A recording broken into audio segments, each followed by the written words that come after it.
Hello, and welcome to the third TUH University Hospital podcast series of Let's Talk About. In this series, we are going to talk about Down syndrome. You will find this and our previous series on the hospital YouTube channel, Facebook page, Apple Podcasts, and Podbean. Each episode is targeted at individuals with Down syndrome, their families and carers, health and social care staff, and anybody who has an interest in the health needs of adults with Down syndrome in Ireland.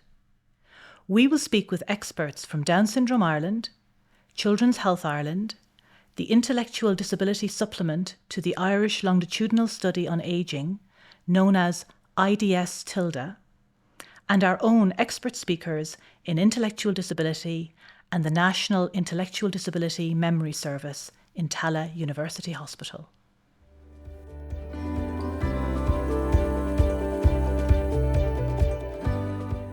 Hello, my name is Geraldine Kyle and I'm a registered nurse tutor at TUH University Hospital and a mother of a young adult with Down syndrome.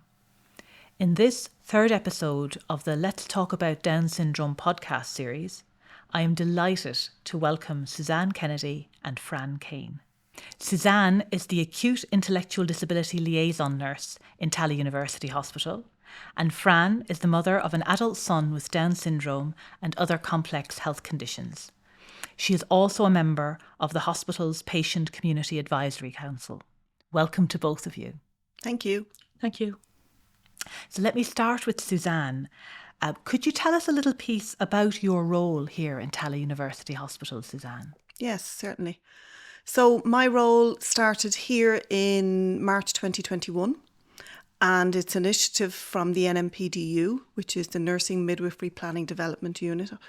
And the hope for the role was to be able to create a more positive experience for people with an intellectual disability and or Down syndrome in TUH University Hospital. So my role begins when a person registers in the emergency department. And the identifier that we have in the emergency department will be raised, and then the support structures that the emergency department staff team are aware of are put in place then at that point. So one of the major challenges for a person with an intellectual disability when they're attending the emergency department is their communication. People who work in the emergency department may not have experience in caring for a person with an intellectual disability. And it is challenging in a noisy environment with bright lights and an overstimulating place. Add that to a person feeling unwell. They may not feel supported to adequately communicate their health concern at that particular time. Okay.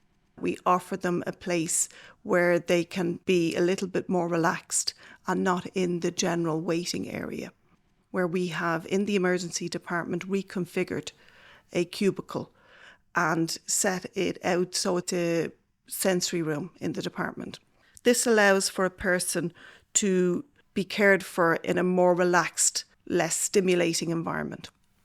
It sounds like there's been quite a lot of progress and some really interesting initiatives being developed. And I'm very conscious that your role isn't replicated in every single hospital across the country. Would that be correct, Suzanne? Yes, it's correct, but there is one other intellectual disability liaison now started since November last year in St. James's Hospital. Well, that sounds really very, very positive indeed.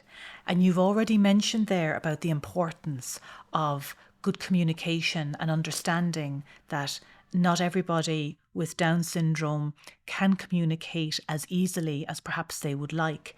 Could you tell us a little piece about a project you've worked on in introducing the HSE Health Passport? I am a member of the HSE Health Passport Advisory Group, and that's a national group who are looking at the HSE Health Passport with a view to sharing the information on a more national landscape. The concern is that most people who have information in an accessible format are all coming from different disability settings. And when we want the acute setting to be aware of the supportive documentation that a person with an intellectual disability may have. The concern is when there's so many different styles of documentation coming in that the acute setting is not really reading any of them. So what we are trying to do in this advisory group is to create uniformity in the documentation that we are using. And in saying that, what that documentation will do will share about how I like to communicate, how I like to take my medication, how I like to be supported when I'm mobilising, how I like to eat and drink, how I may tell you if I'm in discomfort or sore or I'm in pain, and also how I may be if I'm upset or anxious. It's a short document, and the aim of it is to explain to the acute setting or any health professional how you can best support me when a person has an intellectual disability. Excellent. And if hospital staff aren't aware of the HSE Health Passport and would like to find out more, Suzanne, what would you suggest they do, or where would they find out more? So it's available on the Google Play Store. It's available on the HSE. You just go into Google and you type in HSE Health Passport and the documentation is there. But there's also hard copies available in the Patient Liaison office in the Emergency Department in TUH University Hospital. And there's also a link on the TUH University Hospital website. That sounds like that has the potential to be a really useful tool. Thank you so much. Fran, if I could turn to you, and I'm interested to know, within this podcast, we've spoken about the whole process of transitioning from children's services to adult services. And I'm interested to know, how was that experience for you and for your son? For the first couple of years, moving from child services to adult services was very daunting and very scary, because all of a sudden he's a man. JJ's a man now, so people view him differently than they would in a children's hospital. It was hard. We didn't know there were supports. It took a couple of wrong visits. And Fran, if you were to try and give some advice to maybe a healthcare professional who doesn't have much experience of working with adults with Down syndrome, what advice would you give? Be prepared. Don't walk into the room and do the whole consultation with the person there, because they don't understand. You're limited in your time. They don't understand everything you're talking about. So be prepared to know that before you walk into that room, that it's somebody with an intellectual disability and they're going to communicate to you in a different way than you expect. Listen to the parents, because they know best. Like we've often come across, and we still do, but he's smiling, but he's laughing, or he seems happy there, so we won't do anything. But that's just what JJ does. He cannot process pain. Like a lot of children with Down syndrome, they don't know how to process pain, and it'll come through as a smile, or it'll come through as a behaviour problem, or they just shut down, and communication is just gone. They just stare blankly at you, So you've got to trust the parents. You've got to trust the parents if they say, my son cannot sit in a room full of lights. It's not that they're in a hurry to go home to put dinner on. It's just they don't want to stress their child out.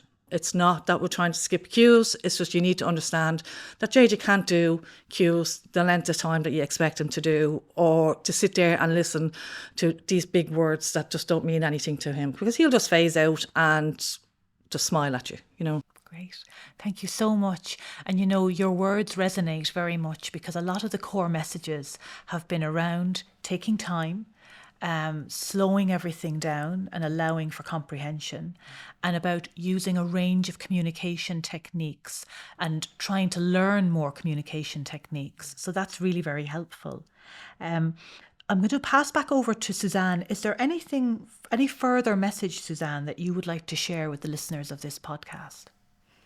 Yes, I think when we are working to support a person with an intellectual disability in the hospital, I have come across an awful lot of staff who are concerned about how to support a person. And often the struggle is we don't know what to say. We don't know how to say it. And I think, as you said just there, Geraldine, it is about taking your time, allowing time for understanding. Often it's useful if you use a script by explaining that, hello, my name is Suzanne.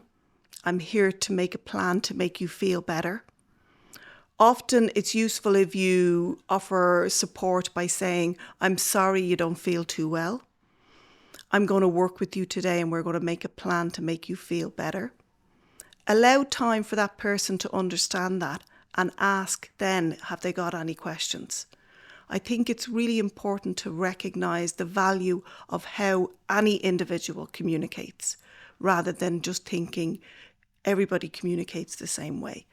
And often it may take us a little bit more time to get there. But as we know, every behaviour that a person does is a communicative act. And I think that's really useful to keep that in mind.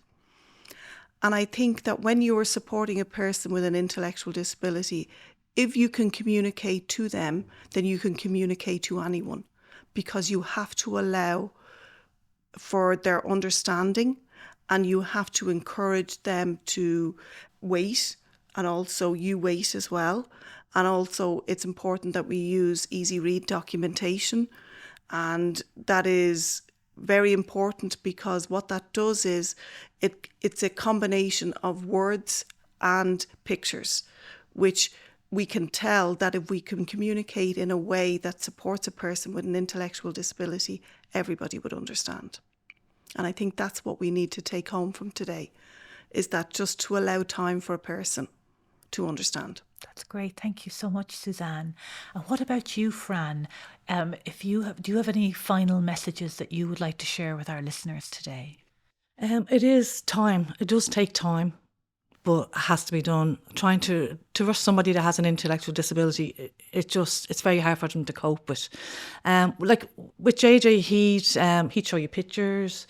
We'd just say, this is JJ. JJ loves music.